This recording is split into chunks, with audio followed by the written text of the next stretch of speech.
UNSA में India की permanent seat पर इलोन मस्क की मांग से मच गया बवाल। भारत पर आरोप लगाते ही पाकिस्तान पर अमेरिका ने बरसाए थप्पड़।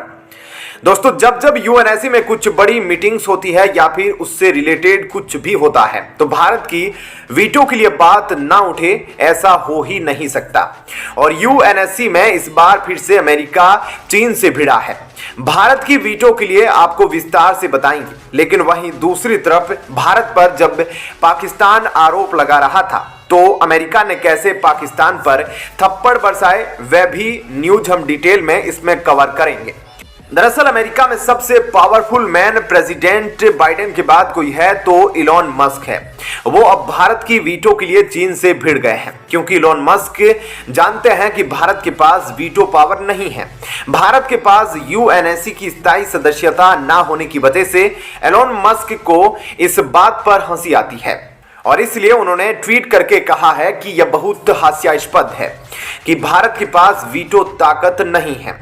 भारत जैसे शक्तिशाली देश जो हर दिशा में विकास कर रहे हैं और तेजी से बढ़ती हुई अर्थव्यवस्था है, उनके पास यूएनएसए में वीटो की ताकत ना होना अपने आप में हास्यास्पद है।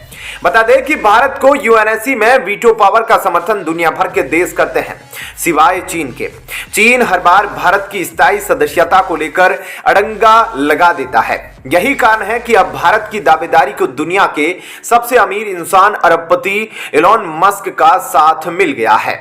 टेस्ला और स्पेस एक्स कंपनी के मालिक मस्क ने कहा कि भारत सबसे ज्यादा आबादी वाला देश है और उसे संयुक्त राष्ट्र में स्थायी सदस्यता ना देना हास्यास्पद है। दरअसल अफ्रीका को संयुक्त राष्ट्र की स्थायी सदस्यता की मांग को लेकर जनरल सेक्रेटरी एंटोनियो गुटेरेस ने ट्वीट के जवाब में पूछे गए सवाल के जवाब में इलोन मस्क ने बड़ा बयान दिया। मस्क ने ट्वीट करते हुए कहा कि संयुक्त राष्ट्र के निकायों की समीक्षा करने की जरूरत है और समस्या यह है कि जिन देशों के पास बहुत ज्यादा ताकत है वे इसे छोड़ना नहीं चाहते हैं। धरती पर सबसे ज्यादा आबादी होने के बावजूद भी भारत को संयुक्त राष्ट्र सुरक्षा परिषद में स्थायी सदस्यता न दिया जाना हास्यास्पद है। अफ्रीका को भी सामूहिक रूप से यूएनएसए में स्थायी सदस्यता दी जानी चाहिए। इससे पहले संयुक्त राष्ट्र महासचिव ने ट्वीट करके कहा था कि हम इसे कैसे स्वीकार कर सकते हैं कि अफ्रीका का एक भी स्थायी सदस्य सुरक्षा परिषद में नहीं है। बता दें कि भारत की यूएनएसए में परमानेंट सीट के पीछे सबसे बड़ा अड़ंगा इस वक्त चीन ने डाला हुआ है, क्योंकि चीन को यह डर है कि भारत अगर स्थायी सदस्यता हासिल कर लेता है तो भविष्य में उसका प्रभाव कम हो जाएगा और इसलिए वह भारत को इससे बाहर रखने के लिए तमाम चालें चल रहा है। तो वहीं दूसरी तरफ पाकिस्तान ने फिर से भारत पर बड़ा इल्जाम लगाया है और यह दावा किया है कि भारतीय एजेंट्स ने पाकिस्तान में घुसकर 2 लोगों की हत्या कर दी है। पाकिस्तान के विदेश सचिव ने दावा किया कि रावलकोट और सियालकोट में 2 पाकिस्तानी नागरिकों की हत्या हो गई है।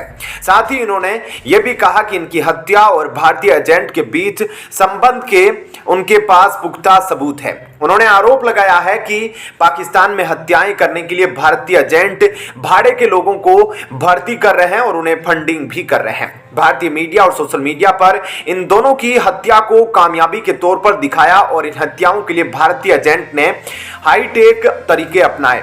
उन्होंने सोशल मीडिया और दाइश के फर्जी अकाउंट के जरिए लोगों को भर्ती किया।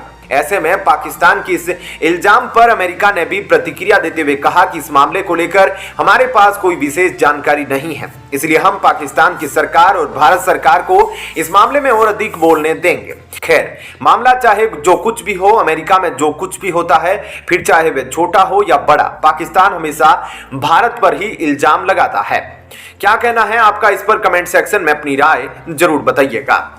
दोस्तों, आखिरकार अब चीन भारत के घुटनों पर गिरता हुआ दिख रहा है। आपको बता दें कि चीनी जनरल ने अब भारत से बड़ी गुहार लगाई है और यह गुहार ऐसे वक्त पर आई है जब पाकिस्तान की इकोनॉमी भी ध्वस्त हो गई है। दोस्तों, अब चीन के वही हालात होते दिख रहे हैं जैसे पाकिस्तान के हुए थे और अब चीन के बड़े जनरल ने भारत से यह गुहार लगाई है कि प्रतिबंध हटा लो और हमारी इकोनॉमी को बचा लो। लेकिन आप सोच रहे होंगे कि चीन पर आखिर ऐसा क्या संकट आया है कि उसकी इकोनॉमी अब डूब रही है और भारत के पैरों पर अब गिर रहा है चीन। दरअसल चीन इन दिनों कई सारी समस्याओं से जूझ रहा है, जैसे कि हाल ही में एक बड़ा हादसा हुआ है और एक कमर्शियल बिल्डिंग में आग लग गई। और यह बिल्डिंग ऐसी जगह पर है जहां चीन की ज्यादा से ज्यादा व्यापारिक बिल्डिंगें मौजूद है। ऐसे में जब यहां बड़ी आग लग गई तो चीन की तरफ से बताया जा रहा है कि इसमें 39 लोग मारे गए हैं और 10 लोग घायल हो गए हैं। खुद शी जिनपिंग ने इसे लेकर बयान जारी किया।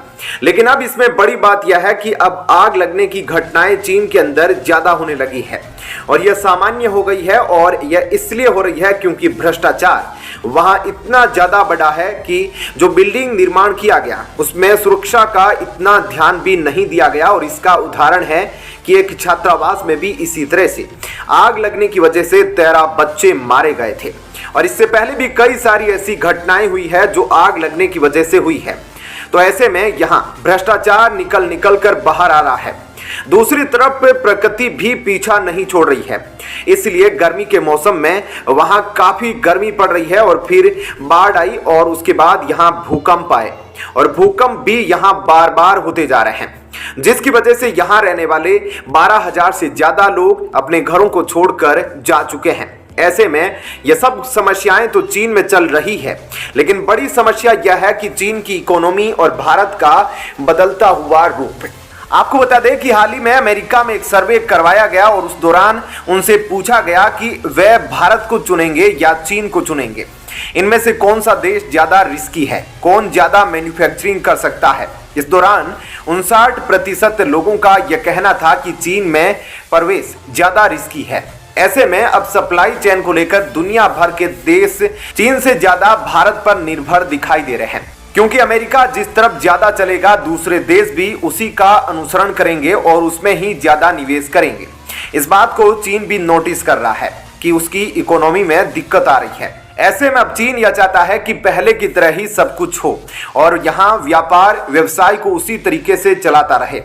और अब हाल ही में चीन के डिफेंस प्रवक्ता ने भारत को कहा है कि आप ऐसा कीजिए कि व्यापार और व्यवसाय को वैसा ही करते रहिए, हमारी कंपनी के ऊपर किसी तरीके की स्क्रूटनी नहीं कीजिए और जैसे सब कुछ चल रहा था वैसे चलने दीजिए, क्योंकि जो बॉर्डर का मुद्दा है वह आज का नहीं है, वह मुद्दा तो इतिहास का है।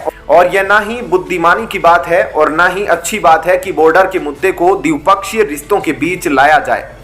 तो ऐसे में काफी अजीब तरीके से चीन ने अपनी बात रखी है कि हम बॉर्डर पर जो कुछ भी कर रहे हैं वह करने दीजिए और व्यापार चालू रखो, कंपनियों के ऊपर एक्शन ना लो।